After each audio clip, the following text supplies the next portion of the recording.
Herzlich willkommen zu Schweizer in Norwegen. In dieser Sendung besuchen wir das grösste Vikingmuseum von Norwegen. In Bergen befindet sich das Vikingmuseum Lofoter, eines der grössten in Norwegen. Auf dem Museumsareal hat man ein grosses Vikinghaus gefunden. Aber was ist eigentlich der Unterschied zwischen einem Norweger og einem Wikinger? Vi kan ikke være helt sikre på hva viking betyr, men det området rundt Oslofjorden, det heter Viken i vikingtida. Det er mulig at noen av de første vikingene som dro fra Norge og ut, kanskje kan ha kommet fra Viken, og at det er derfor utlendinger har begynt å kalle nordmenn for vikinger. Men vi vet ikke, det er bare en gjetning.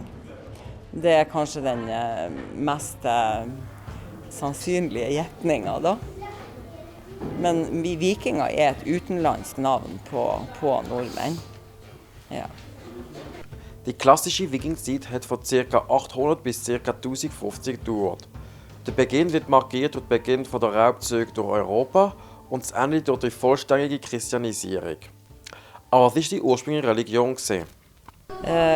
Den gamle religionen, den var veldig mange guder. Det var ikke en religion heller i den forstand. Det var mange typer krefter de forholdt seg til. Det var onde krefter, det var gode krefter. Det var litt kaos hele tiden. De onde kreftene og de gode kreftene kjempet mot hverandre.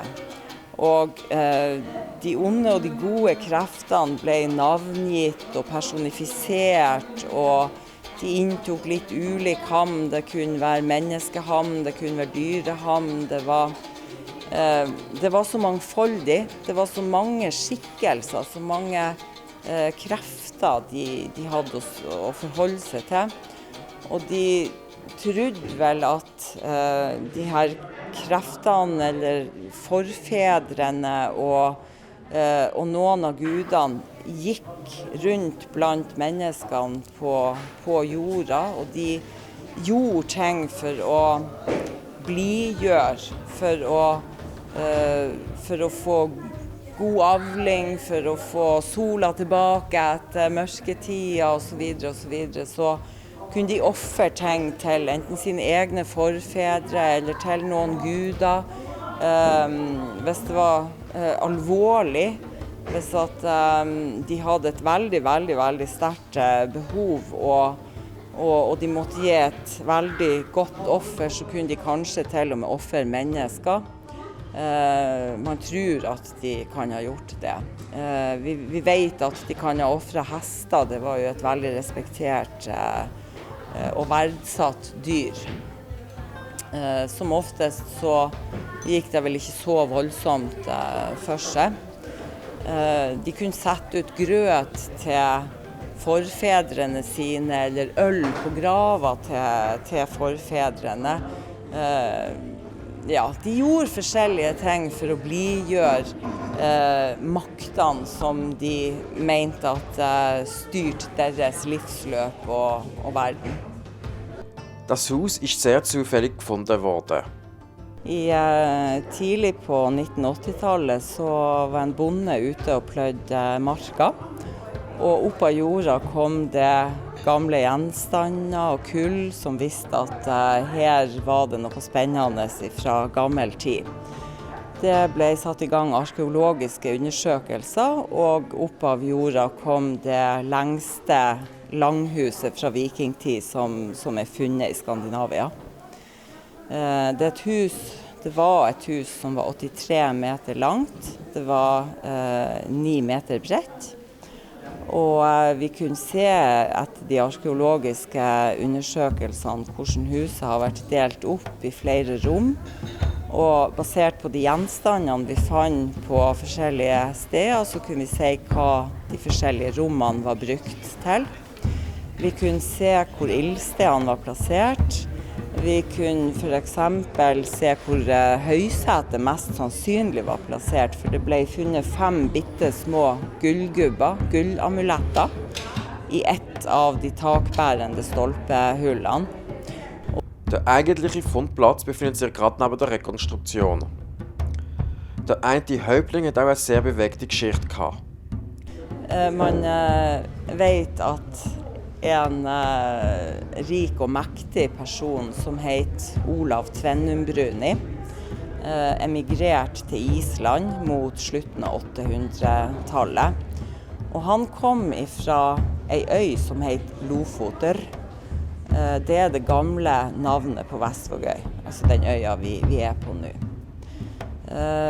Det var relativt mektige personer, eller du måtte ha ganske stor rikdom hvis at du skulle klare å emigrere til Island, for du måtte ha skip, du måtte fylle det her skipet med mye utstyr.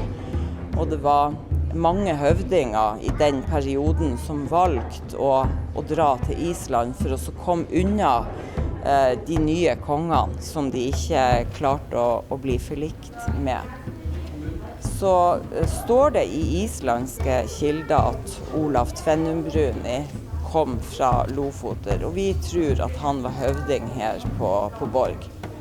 Det står ikke i teksten, men det er ikke usannsynlig. Ja. Das Haus ist in 3 Räume unterteilt. Die große Festhalle. Im Wohnteil kann der Besucher alles Mögliche über das Wiking-Handwerk erfahren. Und im Stall gibt es einen Ausstieg über Mythologie. Beim alten Vikinghafen kann man auch Drachenboot fahren. Entweder rudern oder, wenn es Wind hat, auch mit dem Segel.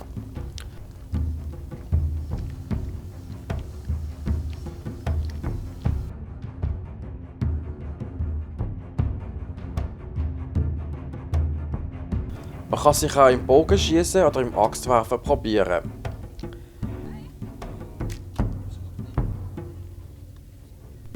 Natürlich hat es auch einen Museumsteil mit exklusiven Ausstellungsstücken. Vi har funnet 5 små gullamuletter i et av stolpehullene her i Gildehallen. På amulettene er det avbildet et par som vi mener er guden Odin og Jotunkvinnen Skade. Så tror vi at høvdingene her, i hvert fall i 5 generasjoner, har offret en sånn liten gullamulett for å legitimere sin rett til makt i området. Og det måtte de gjøre ved å vise at de hadde et gudelig opphav. Så her på Borg så visste i hvert fall 5 generasjoner høvdinger sitt gudelige opphav tilbake til guden Odin og Jotunkvinnen Skade. Et av de sjeldneste funnene som er gjort her på Borg, det er en peker av gull. Det er et sånt redskap som du brukte for å følge linjen i boka når du skulle lese. Og det er et veldig sjelden funn. Det er bare gjort 5 sånne funn i hele Europa. Og det mest kjente av de pekerne er funnet ved kong Alfreds hoff i England. Wer Hunger hat, kann sich auch wie ein Viking verpflegen. Det er lammesodd, suppe som består av lam og rotgrønnsaker. Det er et vikingmåltid, og vi bruker litt egne urter i den suppa som vi dyrker selv, og som er urter fra vikingtida. Blant annet seiersløk, mange forskjellige løktyper, bjørnerot, litt forskjellig. Den er veldig populær, veldig god på smak, og vi serverer den med brød og rømme til. Und jetzt so unsere traditionelle Frage. Marion, was hast du lieber, den Sommer oder den Winter? Sommer. Hvorfor? For jeg liker sol og varme. Det er dessverre ikke bestandig vi har det såpass langt nord, men det er det som er best. Das Vikingmuseum Lofoter befindet sich auf der Insel Vestagøy, im westlichen Teil der Lofoten, in der Nähe vom Ort Leknes. Leknes hat auch einen Flughafen. Passagiere von der Hurtigrute können eine Tour mit Festessen im Festsaal buchen.